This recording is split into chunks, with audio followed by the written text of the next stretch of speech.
twisted minds unique. Oh, hey, all you Slashaholics. Welcome to Slash Sisters. I'm Slash Sister Hallie. And she got through it that time. Woohoo! I don't even need to mention it anymore because I think you've gotten really good at it. I'm getting better. Are you practicing? Are you standing in front of the mirror going, hey, all you Slashaholics, welcome to Slash Sisters. I'm Slash Sister Hallie. No, I have more important things to do, like editing these fucking videos for you all. No shit.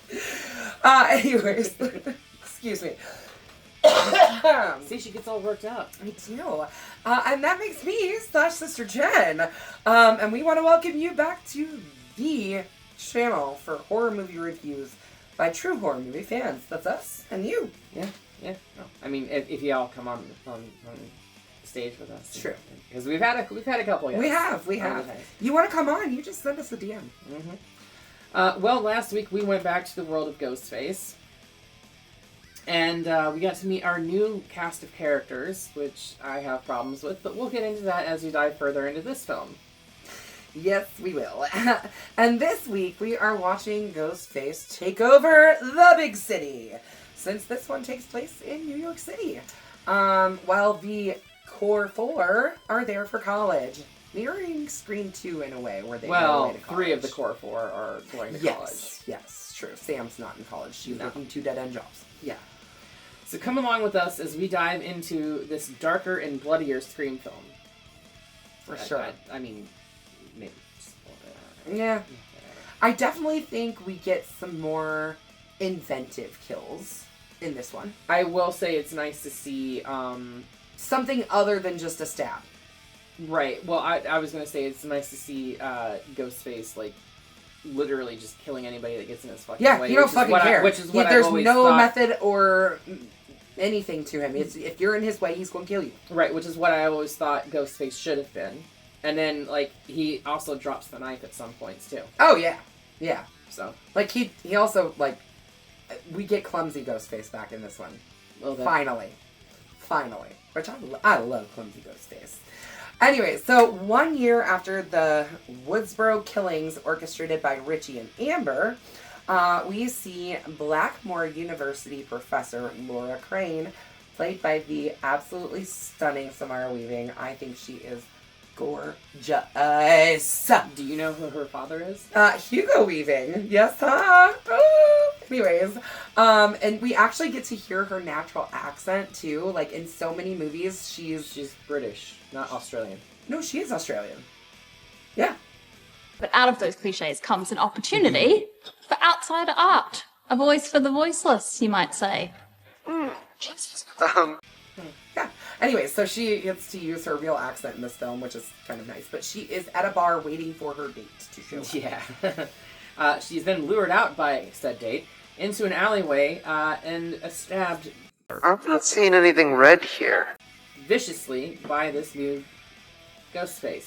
The worst part is, you teach a class about slashers, and you still walked into a dark alley.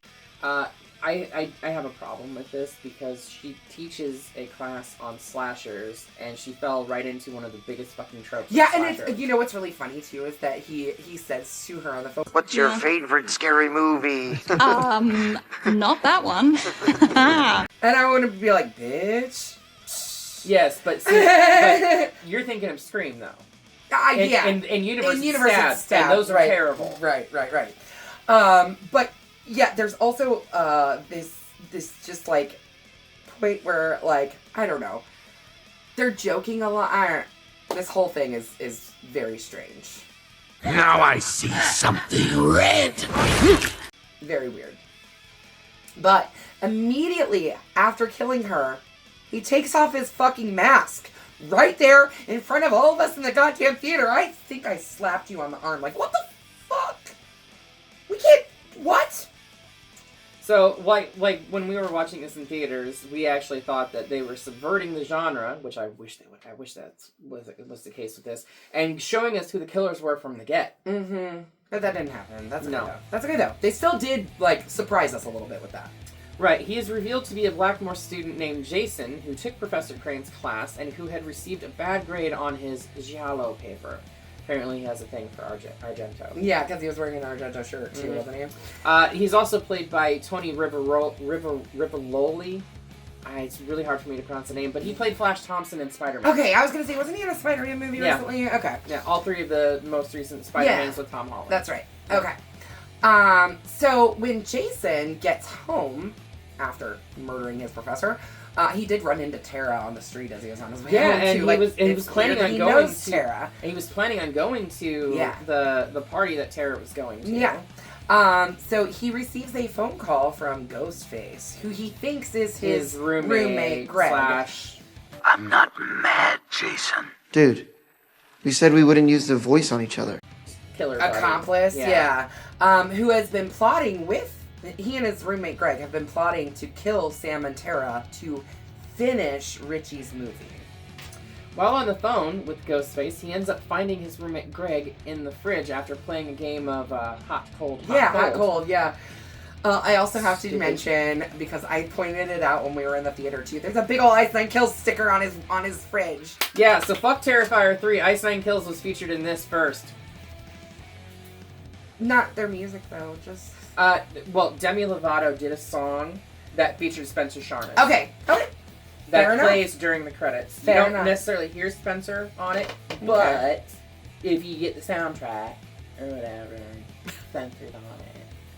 So yes, this is the first. This is the first horror film to acknowledge that Ice Nine Kills exists. That's true. Okay. Yeah. So fuck Terrifier 3. I'm kidding. I do like. Not that they got to do the official song for Terrifier 3 and have an entire video with Art the Clown in it or anything like that. I mean, that's not cool. That song is pretty cool, especially because Chavo's on bass. Yes, Chavo. Anyway, off topic. Seriously. Anyway, he finds his roommate Greg in the fridge and is then immediately stabbed by Ghostface. While we see the Ice Nine Kills playing on the fridge. Yep. So yeah. So we flash to the Carpenter sisters, who now live in New York City with Tara. Well, not really. We don't really flash to them. We saw Tara going to a party, but the Carpenter sisters now live in New York City, with Tara attending Blackmore University, as well as fellow survivors Chad and Mindy also attending Blackmore. And as I said earlier, Miss Sam is working 2 dead-end jobs to help pay rent. Yeah, but we only find that out because Tara confronts her about why she's there. Why the fuck are you even here? Yeah. Right. They also live with their roommate Quinn Bailey. Yep.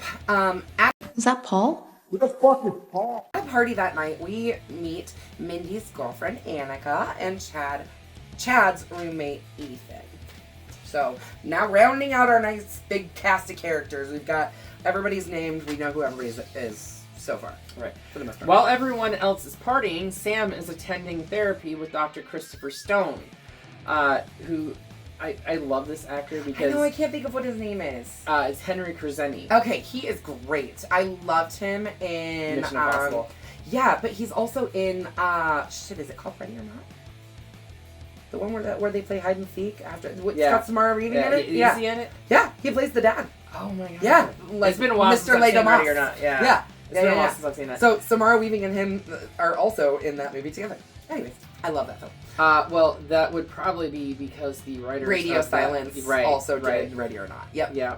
And they also did Abigail. Yeah. Recently. Yep. With Melissa Barrera. Melissa Barrera in it. And it was probably going to be her last film. But she has become a public pariah because of the online conspiracy theory that she actually orchestrated the entire Woodsboro killings of 2022 because she is Billy's daughter. Yeah. I stabbed him 22 times and slit his throat. Right. Because apparently murder just runs in your family. It felt right. Whatever. That's not how that works. Anyways, when she gets home, she finds out from Quinn that Tara has gone to a party. It's also important to note that the therapist refuses to treat her after she comes clean about her he's lineage. basically I don't think I have the right... I have to report this to the officers now. Yeah, because she said when she stabbed Richie that it felt good. Mm-hmm. I'm sorry, it would feel good to kill somebody that's tormenting me too. That's tormenting me and has killed my friends and has killed other... I'm sorry, that's a bad therapist, I think, personally. I agree. But he also I agree with does that being say a bad that therapist. he doesn't feel like he's equipped to treat her, is what he says. But Which will come back into play later. Anyways, when she gets home, she finds out that Tara has gone to a party, so she heads there with her taser in hand. Yeah, when Sam gets to the party, a very drunk Tara is about to head upstairs with some douche canoe. What was his name? Frankie, I think, Frankie, right? yeah. And Chad is about to knock the guy out when Sam walks up and just tases the guy in the Right balls. in the leg. Yeah, In the balls. in the balls. In the balls. He deserved it. And they all leave the party. Yep, they sure do. You're out of my life for 5 years, and then you can't leave me alone for 5 minutes. But on the way home, out on the street, Sam has a drink thrown on her. Cherry Coke, apparently. Diet Cherry Coke. And is yelled at by some people accusing her of being a murderer. Mm-hmm. I'm gonna keep going to college, I'm gonna get my degree, and I'm gonna live my life. My life. The roommate, Quinn's father, Detective Wayne Bailey, calls Sam in for questioning as he, Her ID. Oh, that's right, yeah. Her ID was found at the scene of the crime of Jason's murder, along with Ghostface mask worn by Richie and Amber. Mm-hmm. I would like to know how they got DNA evidence off of fucking mask. Hello, Samantha. Sweat? Skin inside the mask? I'm sure there's probably hair. I mean, there's all kinds of stuff that could be attached Hair to is that about the mask. only thing that I could think of, because I don't think you can test DNA. I don't think you can get it from from sweat, but skin pieces, I'm sure. Maybe. I mean, I know I would probably leave some skin DNA behind inside of one of these masks. I got a fat face though, so I mean, it these would be masks like are, pressed right up. these masks aren't designed for our size of heads. Maybe I'll try one of these on. This one looks bigger than this one, so I'll try it on at the end of the video. Anyways, on the way to the station, to the police station, Ghostface calls Sam from Richie's phone number, who then... Because she never took his fucking contact out of her phone. What? Why the fuck not? I mean, I will say, my husband, who died 7 years ago, I still have his contact in my phone, but he was my husband. Right. It's not somebody that tried to kill you. He wasn't someone who tried to kill me. Exactly. So, yeah. Why didn't you delete that? Yeah. Anyways. Right? I don't know. So he calls her from Richie's number, but then, basically just, attacks Tara. I'm going to show the world who you really are, a liar and a killer. I'm going to punish you, Sam. And they end up inside of a bodega. He fucking just stabs anybody that's in his way. The owner of the bodega gets out a fucking shotgun and tries to shoot at him, and he ends up stabbing the owner of the bodega. And stealing the shotgun. Stealing the shotgun and walking around the bodega, basically just, chasing the girls. I mean, Because they couldn't get out the back because the back door was locked. And Right. the guy couldn't get his keys off his belt, and that's when Ghostface stabbed him. Yeah. Anyway. But the mask that gets left behind when he disappears before the police can get there is the mask worn by Jill and Charlie in the 2011 Woodsboro killings. Right. Has their DNA on it. Right. At the NYPD police station, the Carpenter sisters meet with FBI Special Agent Kirby Reed. Kirby! Which, if you're an Eagle-Eyed fan in the last one, we were actually confirmed that she was still alive. So it was in the cameo from Mhm. James A. Janice and Chelsea Rebecca when they were doing their, what I think it was called Film Fails. Was the Right, name of the right. We share a certain history. channel. So it was a video that Richie was watching on his laptop, but over on the right-hand side of the screen where it's are like suggested thumbnails. videos, yeah. Are thumbnails of other videos, and one of them was Kirby talking about her survival Yep. of the Woodsboro 2011 Yep. attack. So we knew in the last movie that she was confirmed to be alive, but we finally get to see her back. So happy. And she's moved on and is no longer afraid because she became a fucking FBI agent. You're goddamn right. Outside of the station, though, we see our girl Gale, who has, decided she needed to come back home. Actually, in the Or up to well, she lives in New York, so she came down to outside because she hears what's going on, so she needs to report on the situation. And she has since written a new book about the previous Woodsboro killings, despite promising the girls that she would not fucking do that. She did it anyways. So before this film opened up, there was actually a fake bodega that was made up to look exactly like the one in the film, and then they had like a whole bunch of different Easter eggs in that bodega. Fun. For like all 6 different films, Yeah. right? And one of the Easter eggs in there was the 6 different books that Gale has written about the Woodsboro and Ghostface killings and everything like that. And one of them, I think the very top one, was the one written about the last film. Yeah. I guess it'd be 5 books, but still. So it's at this point, though, that we get a kind of an awesome callback to the first movie, because Sam goes to punch Gale, and Gale blocks it, or, Ducks. Nice try, sweetie, but I've done this dance before. Oh! And then Tara fucking clocks her. Like, bam, bitch went down. Bam, Tara, super bitch. Like, straight up callback. Big time. Right. Gale informs them that She sends her love, but she's taking Mark and the kids someplace safe. She deserves to have her happy ending. Sydney Prescott has gone into hiding to protect her family. And that is the only mention of Sydney in the entire movie. Because the film producers refused to meet her salary demands. It was the studio and not Radio Silence, not the team that was behind it. It was the studio. Not okay. She is the one that has carried this whole fucking franchise. She is this franchise's final girl. And I get that they were trying to, like, let Sydney go and take her away, but I mean, she's back for they gonna pay for it now, huh? Well, they're gonna pay for this entire stupid story with the Carpenter sisters. They sure are. But anyway. Call me unstable and a born killer. Anyways, so yeah, that's that.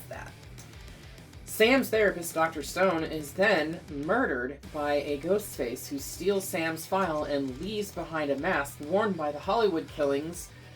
Roman Bridger. Right. The Hollywood killer, Roman Bridger. The only solo one, which Kirby points out later. Yeah, true. Roman Bridger was the only single Ghostface. Kudos to him for ambition. The one that Sydney completely forgot about in the last movie, her fucking half-brother. Because there's like this scene in Scream 5 where she and Gale, they're on their way, they're following the Carpenter sisters and Richie out to the house, out to Stu's house, Amber's house, whatever. And she's talking about, I don't know what she's talking about, but she says something about, well, this all started with Billy. And I was like, no, it fucking didn't, you dumb bitch. Did you forget? Not that I wanted to call Sydney a dumb bitch, but it was like, did you completely forget about Scream 3 and your brother and how he was the one who orchestrated this whole everything thing? in Scream 1? Yeah. So are we retconning that again now too? But no, I think she just forgot. I think she just forgot. But how do you forget about... I'm sorry. You don't forget about that. Anyways, Mindy, in another beautiful monologue, harkening back to her Uncle Randy, theorizes that now we are in a franchise. You were in a franchise in the 5th film, I don't hate to tell you. Yeah, and following franchise rules, that means that anyone can die while the franchise will still continue, including new characters, meaning Sam and Tara. It would make sense if this were just a sequel. But we're not in a sequel, because nobody just makes sequels anymore. We're in a franchise! Yeah, I have a problem with that I have a problem with that statement, too. We'll figure that out at the end. And it was the first thing I fucking said when we walked out of the movie theater, wasn't it? Mm-hmm. Anyways. From their window, cute guy, who's actually Sam's boyfriend, in secret, Danny, witnesses Ghostface stabbing Quinn in the Carpenter sisters' apartment. I love Danny because the actor that plays him... he's adorable. Yeah, this guy. But he was in Arrow. Oh, really? He was one of the bad guys in Arrow that Oliver had to face off against, but he also played a lawyer alongside Jennifer Walters in She-Hulk. Oh, okay. Fine. Yeah, I like this guy. He seems pretty cool. So once he does finally, well, I guess he doesn't really end up getting their attention because it's Quinn getting thrown out of the room that, like, kind of wakes up the core four. Mm-hmm. Well, a bit of backstory context for this. Quinn has been bringing home random dudes to just pound in her room, and they hear... Who's Paul? Right. But they hear what sounds like two people going at it. Yeah, it's You really know, Quinn being murdered, but they're like, oh, look, listen to her, she's back at it again. Right. But then the sounds turn a little bit more sinister, and that's and when the screaming starts. Right, yeah. right. Not like the good kind of screams that come with like those type of shenanigans, but like the ones that are like blood curdling. Yeah, and, you know, like someone's yeah. being hurt. But yeah, so then Ghostface attacks the group. Like, Ghostface is obviously in the apartment. He stabs Mindy, and then, like, what's he get Mindy in, like, the shoulder, the arm, something like that? Something like that. But Not then, anything that was, like, really bad, but then he stabs Annika in the stomach, twists the knife. I mean, it's pretty bad. Mm-hmm. They do manage to barricade the door and climb across a ladder to safety in Danny's apartment that he stretched across. Yeah, which, so scary. They did that all practically, too. They had it wasn't as stunt high, though. doubles They and had, stuff. like, yeah, it but was, they 6 built feet it off the like ground 6 with feet off the padding. ground with Right, padding and underneath it and everything. But they did have them crawl across those. And then, but that actually they did film from the underneath part. They did film actual with the stunt doubles, at least parts of it going from that high. So yeah, I love that they tried their hardest to do everything as practical as possible. I love that Danny asks, so, well, do you have a better fucking idea? Right. And Sam's like, no. Nope. He's like, well, come on. Get over here. But Sam and Mindy make it into Danny's apartment safely. However, when Annika goes to try to cross it, Ghostface gets into the room and starts shaking the ladder until she falls off, cracking her skull against the dumpster below and landing on the pavement. Dumpster dive, you guys. A literal not dumpster in the right, dive. not in the right way. Ew.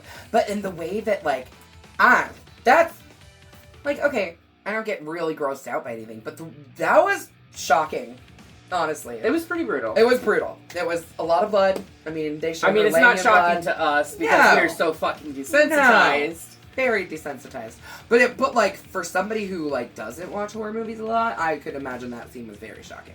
I mean, if you're watching this in theaters or even watching this in casual passing, you have to love horror movies. Well, yeah, that's true. Or at least slashers at the bare minimum. Yeah. The killer then leaves behind in the apartment a mask that had been worn by Mickey Altieri at the Windsor College killings in Timothy Scream Oliphant. 2. Yes, Timothy Oliphant's hot little ass. Step the fuck back. You're at the top of my list. I had econ. Did I say that? He just keeps getting better with age, too. Oh my god. Carrying on. Gale finds the group and takes them to an abandoned theater she found while investigating, which has been set up as a shrine to the Ghostface killers, featuring many items of evidence. I'm still trying to figure out. I mean, I understand corrupt cops. And and like they that, but say it was that, like every but- single fucking piece of evidence from Right. every single crime, like the clothing that the victims wore, you know, all of it. It's just TV that killed Stumacher. If you believe he's dead. really. Yeah. Really? But I have to say that this is so fucking cool, though. I mean, it looks. It cool. is so cool. Like, when Look, we were in the cool. theater and they walk into that theater and I was like, Fuck no. Fuck yes. It does look cool, but in actuality, if we take out the fantasization of this and like focus on the fact that this, because out of every like killer slasher or whatever, Ghostface is probably the most probable one that could actually ever exist in real life. Nobody would be able to get their hands on that fucking shit. no. However, if the studio decided that they wanted to do a setup like that, you goddamn right I would pay good money to go and look at all that stuff. They did. Just not anywhere close to us. No, it was out in New York. In New After York, you went yeah. through the bodega, you went into another room that was the so rad! Why do we have to live in Podunk, Illinois? Anyways. because this is where our family's at. Yep. That's true. But yeah, We were I would just having this I conversation know, before we right recorded. before we recorded. I would absolutely go and see something like that. Oh yeah, 100%. fucking cool. The drawings that Richie did too, or obviously Richie didn't do. Well, maybe he did. No, he did. He did because later. Well, no, I mean like didn't act like the actor himself didn't. No, Jack Quaid didn't write him. Somebody did draw those though. But they were really Richie beautiful. was supposed to have done them because later in the climactic battle or whatever, they have a fan film that Richie did on the screen, and they're showing the drawings and everything like that. Yeah, too, so. It is very. I almost died after I was stabbed. Technically, I did die for 4 minutes. Very cool. This whole theater is very, very cool. They try to bait Ghostface into showing themselves by waiting for Ghostface to call and leaving the girls out in like the park, like Central Park, as bait, hoping to draw them out. There's an obvious callback to Scream 2 when Randy's talking to Ghostface right before he gets fucking killed. In fact, Mindy even says, like, this is the exact situation that got my uncle killed. Like, what is wrong with you guys? Why are we doing this? But Kirby does track the phone call. Like, he calls. Ghostface calls. Kirby tracks the call. Kirby also tells Gale, sorry, this is a police matter. Yeah. No press. Yeah. But Kirby does call, or Ghostface calls. Kirby tracks the call from the van in 15 seconds or whatever that she claims she can track a phone call. But it is coming from Gale's apartment. Yeah. And again, we get this weird lighting issue because it's clearly the daytime, and then suddenly we're in Gale's apartment and it looks like it's dark. Yep. Mm-hmm. Ghostface, for the first and only time in the franchise thus far, finally gets to talk to Gale Weathers on the phone. Finally. Strange that you and I have never spoken on the phone. What do you want to talk about? And while it is the same actor providing the voice of Ghostface throughout this entire franchise, the fact that they were playing out the fact that, oh, we finally get to do this after all these years. Ghostface was literally saying that. I'm sorry, you're not the same, you're not original Ghostface. Yeah. You're not. Yeah. As much as you want to be, you're not. Yeah, after all these years. No. No. And then she's like, can you hold on? Can you hold, please? What? Like, she does the same exact thing that Sydney does in the last movie. She's like, I gotta go. And she just, like, hangs up on him. Like, they do not give a fuck anymore. I'm not talking to you on the phone. Sorry, I'm done. But yeah, so Ghostface torments her about Dewey's death before killing her boyfriend and throwing him through some like the shelving shelving unit weird. or some sort. Weird. Does his little knife swipe. But yeah, then the Carpenter sisters arrive literally just in time to stop Ghostface from killing her. And she is taken to the hospital. Where he fucking goes, how he disappears, no fucking clue. By all rights, Gale should have died. Yes, she should have died. I mean, she literally passed out in Sam's arms before the paramedics got in there. Got a weak pulse. She was stabbed like 5 times. She should have fucking died. However, she doesn't, and the group agrees to meet Kirby at the theater to try to lure in and trap Ghostface in a kill box. Yeah. After Mindy, so they all head to the theater, and via subway. Yes, via subway, and I think somebody even says, like, make sure you're using public transportation, like stay in public, stay where lots of people can see you. However, this film takes place around Halloween. Yes, and I'm sorry that this subway sequence is so fun. There are so many Easter eggs to so many different horror films. Every single horror character you could possibly think of is in there. Like, I even saw... Including Samara Weaver's character from Ready or Not. Yeah, and the Babadook is on there too. Right. And like one that I noticed that I hadn't noticed the first couple times that I watched it is Danny's character from Midsommar. There is literally someone in a full flower gown. This scene is so cool. But Mindy ends up getting separated from the group. Mindy and Ethan get separated from the rest of the group because Danny pushes everyone onto the subway to try to keep them together. Right. To which I think Tara says something about, so you try to keep us together by separating us. Right. Yeah. Just throwing a little sus towards Danny's way, I think, to give us a little red herring, I think. No, it was totally to do that, but they weren't going to do that because the last killer was Sam's lover, partner, whatever you want to fucking call it. And they're not going to do the same thing twice. No. So we knew from the get he wasn't the killer. Yeah. But yeah, so they get separated on the subway system, and she ends up getting stabbed by Ghostface. No one notices, not even Ethan, who was on the same train as her and was watching her. He was watching her, but people kept, and there was lights flickering and everything like that. And I mean, they're on a subway. Yeah, right. People are moving around. And, but there were also 3 people sitting right next to where she was. Passed out. They were all passed out. I don't give a fuck how passed out you are. You're gonna hear someone make a lot of noise. I mean, he had covered her face. Mouth. Yeah. He covered her mouth, but I mean, she was still screaming. Yeah. Fuck this franchise. I'm sorry. I know. At the theater, Sam sees a hallucination of Billy Loomis. We are over an hour and 10 minutes into this fucking film, and we get the first fucking hallucination of somebody that shouldn't fucking exist! It didn't need to be in there. We don't need you. No! Billy. Come on. Bring Stu back. But, he convinces her that, You're smarter than this, Sam. Grab a weapon and clear this place yourself. You can't trust anybody. Kirby says that she's cleared this place. Grab a weapon and clear it yourself. Yeah. So she grabs his knife and he says, "Good choice." 2 ghost faces then appear and attack Chad. Well, rewind. Chad and Tara make out. Finally!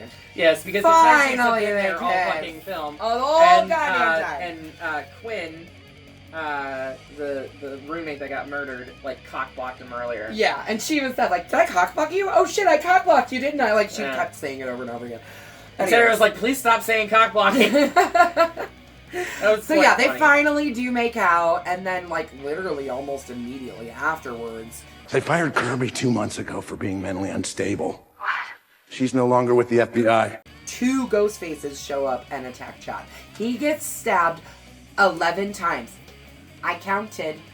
And not just stabbed. Counted. And not just stabbed in the stomach, but we're talking chest. Stomach, chest, back, everywhere. Right. Okay? Remember that.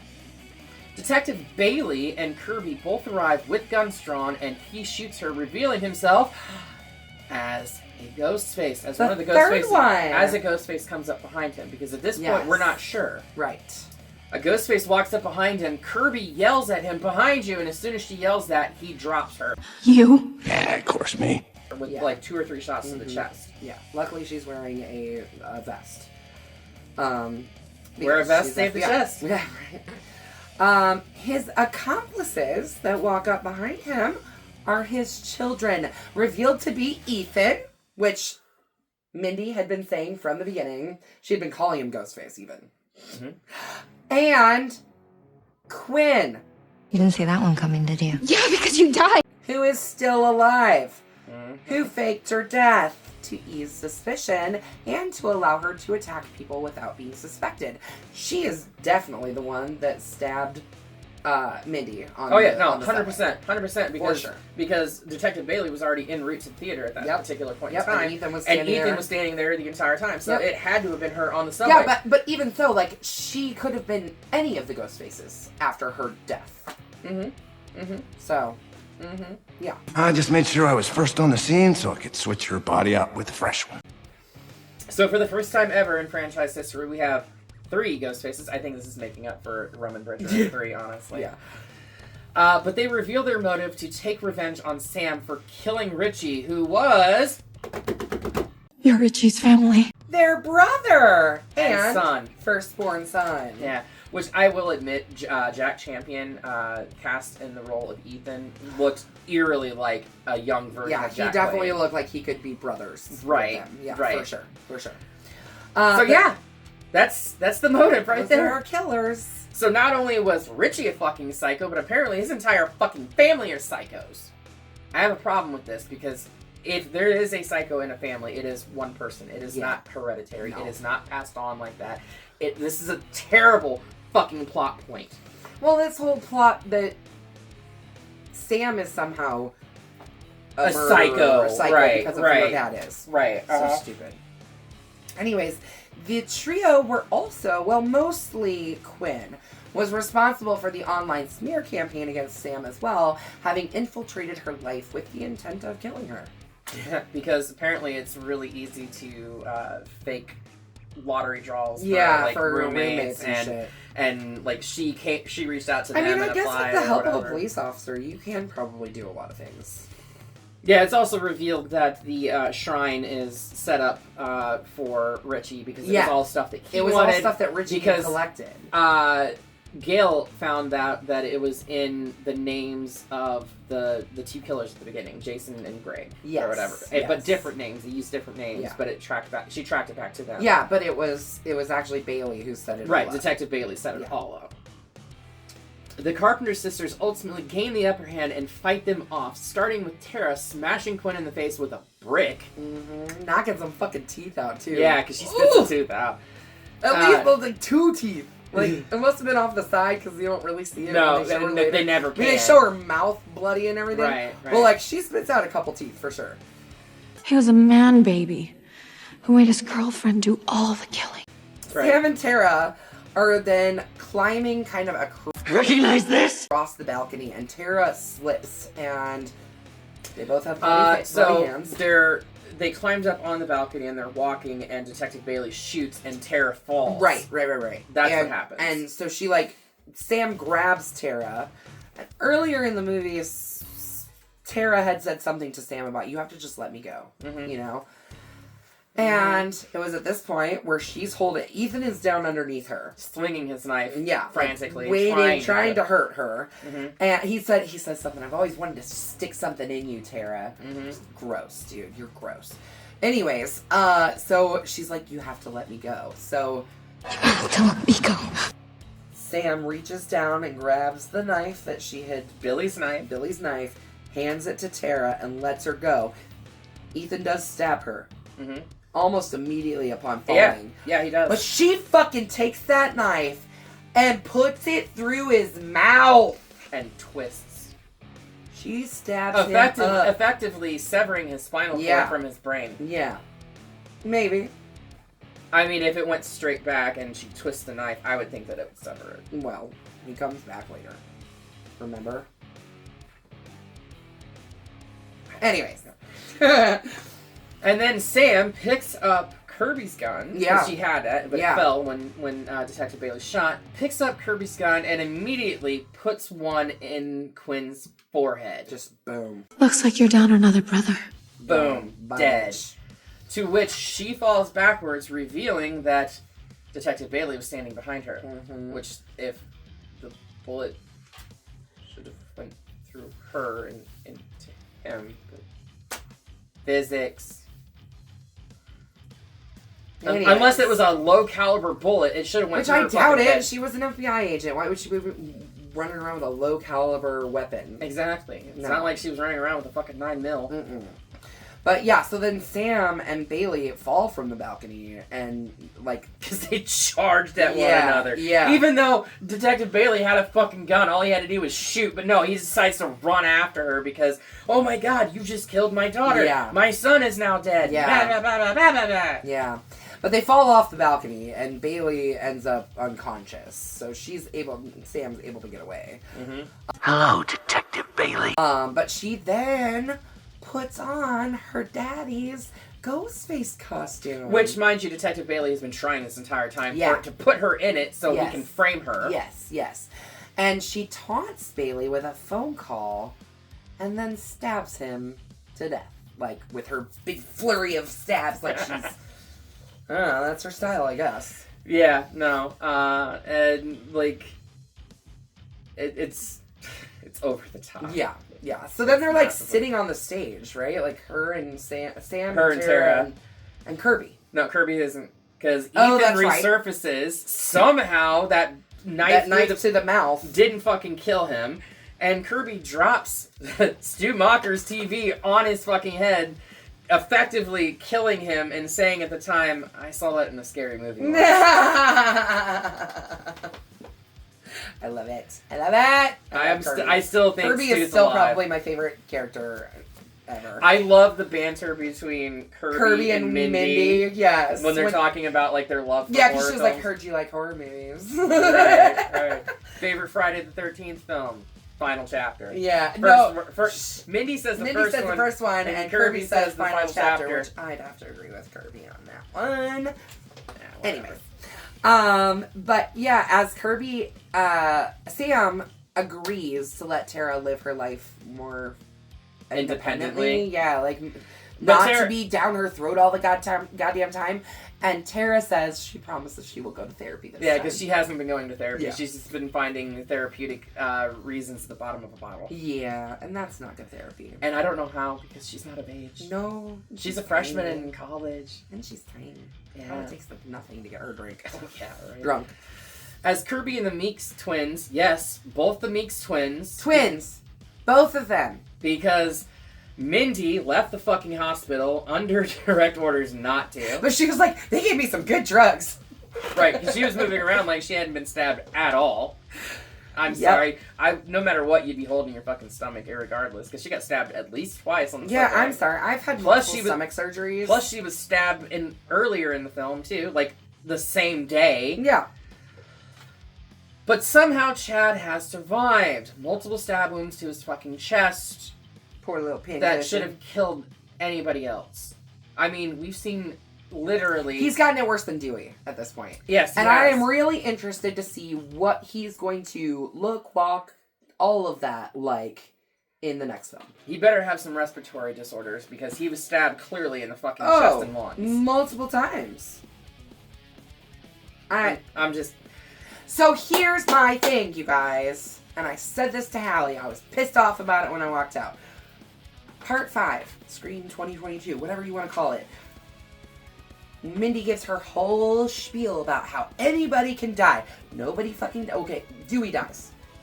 That's the only person that dies in 5. Then she goes on... And some of the legacy... meaningless characters that didn't really... like Deputy Sheriff Hicks died. Yeah. Which she's a legacy character. Yeah. Her son died, who is a new generation. Yeah. But... So this is my biggest problem, and we're touching on the same point here. You look back at the original Scream, you had the core 5 characters that were Stu, Billy, Tatum, Sydney, and Randy, right? And the only ones left were Sydney and Randy. Because Tatum was killed and the other 2 were fucking killers. They make it into the sequel, right? Randy gets fucking killed. So that leaves Sydney out of the high school kids that still live. Is the only one. But we go from... look at this shit, and everybody fucking survived the movie. Every important person survived. Which tells Gale me... should have died. Which tells me that there are absolutely no fucking consequences in this new franchise that they're trying to create. We shouldn't be worried about any characters. Even though Mindy's character keeps saying everybody's in danger. Anybody can die. Bullshit. Bullshit. So as the twins are being loaded into the ambulance and everything like that, Sam apparently kept the mask and was going to keep it. Yeah. And then drops it to the ground and discards it, and proceeds to walk off into the city with Danny and Tara. Yeah. I wish she would have fucking kept it. I kind of do too. Because it would have made things a little bit more interesting. I think her character could have been really interesting, and it sucks that she's gone now. What I think that they were trying to do, especially with her holding onto the mask before she dropped it, was setting her up as the killer for the next one. Which would have been really interesting to possibly have a Scream movie from the vantage point of Ghostface. Uh-huh. Mm-hmm. That could have been really, really cool. But we'll never get that. We'll never get that.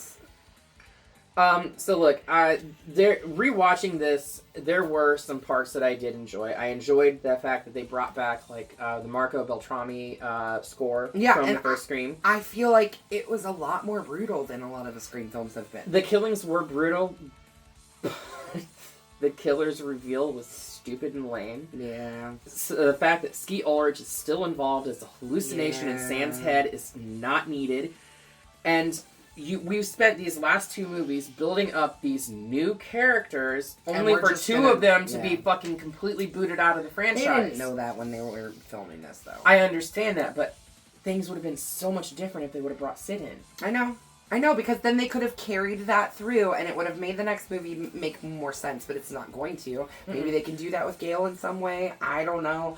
It'll be interesting to see what they do with the next one. I will say, this is still going to be a bloody machete up for me. There's some obvious problems. Massive problems. Also, like, a lot of fun that I had with this movie. So Okay, so I did have a lot more fun watching it this go around. Yeah. It's still a bloody machete down because it's just too improbable for me. Chad should have died. Gale should have died. Mindy should have died. If those characters had died, it would have set maybe forth not Mindy. Mindy only got stabbed twice. But okay, Gale and Chad definitely should have died. Absolutely. 100% should have fucking died, and it would have established consequences. It would have made the fear more real. Exactly. Like, for me, watching part 5, after Dewey died, it would like made it feel like, oh, right, nobody's anything safe. can happen, right? No one. And then is we safe. get to this shit. Everyone lives. Everyone that was a legacy character fucking lives. Kirby lives. Gale lives. The new core 4 fucking live. No. Bad. No. And with that, I'm gonna get the fuck out of here because I'm tired of that scream now. Because let's be honest though, because like, the only people that died are Annika, which is a side character that was introduced in this fucking film. Right. Trevor or Jason and Greg at the very beginning. Which they're not the college professor. Yeah, that's nobody. And that's it. Oh, and Gale's boyfriend. Insignificant, all these people whose inconsequential names characters. we don't even know. Exactly. Well, I mean, we know their names. Yeah, but like, come on. They're inconsequential characters that did not move the story forward in any way, shape, or form, and did not have any consequences for the people that were actually there. I did promise that I'd put it on. It's very close on my face. Like, my nose is in the tip of this thing, okay? Like, I don't even know if you can hear her right now, because Can you she's hear very me? muffled. Can you hear me? Anyways. And suddenly we've turned into And a my Verizon commercial. My head is very tight. My hair is being smushed. Let's get this thing off. Anyways. You had your fun as Ghostface once. I did. If we ever want me to be Ghostface again, then we're going to need to get me a plus-size mask. Is there plus-size masks? Good luck with that one. Anyways, what are we doing next, Tally? Have you forgotten already? Don't cover up the fucking stand. Oh, yeah. Well, here, let's do this so we can see my handsome little boy. Yeah, that was a you Christmas can gift. put it out there. That was a Christmas gift I gave her. Christmas present from Tally and Amy. That ended up on our set. I knew it Okay, ended up on our set. I know the next couple, but I don't know which order we're going in because I don't remember what to do. Well, so I think, is it one that we've already done before? It is a sequel. Okay, it's a sequel to one that we've done. It's a sequel we've done in the past. Okay, so I do know what it is. What is it? Happy Death Day to you! That's right. Happy Death Day to you. I have not seen this one. I have not seen this one yet I'm either. excited to watch it. So, come back here in 1 week's time when we cut into the birthday cake once more. Mm-hmm. And there's supposed to be a third one coming at some Is point, there too. really? Yeah. Interesting. Yeah. I don't know how they're going to do it because I haven't seen this one Yeah, yet. I don't know. I have no idea how this one ends, so. But be sure to slash that subscribe button. And tap the like button. And ring that great bell so you don't get lost in the mix and you can stay up on all of our shenanigans on this channel. But until next time, we will see you all in the afterlife.